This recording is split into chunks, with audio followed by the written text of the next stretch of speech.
Okay, this is a 4-yard piece of fabric, and I've folded it in half lengthwise and then in half again. I'm going to put the board on at the edge. I'm going to bring up one end of the fabric to meet just about the end of the board.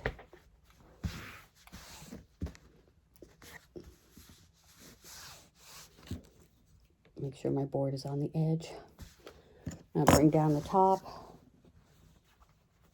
and fold it back a hair, like maybe 2 inches.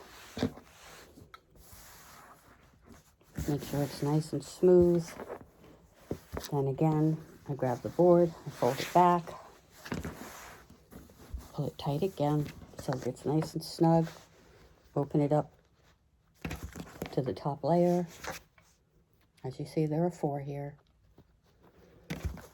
Grab this, slide it in neatly.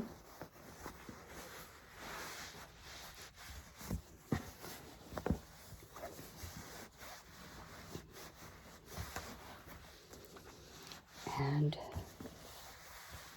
smooth it out. And there you go. 4 yards in a nice, neat fold. Nothing's going to undo, and it's flat.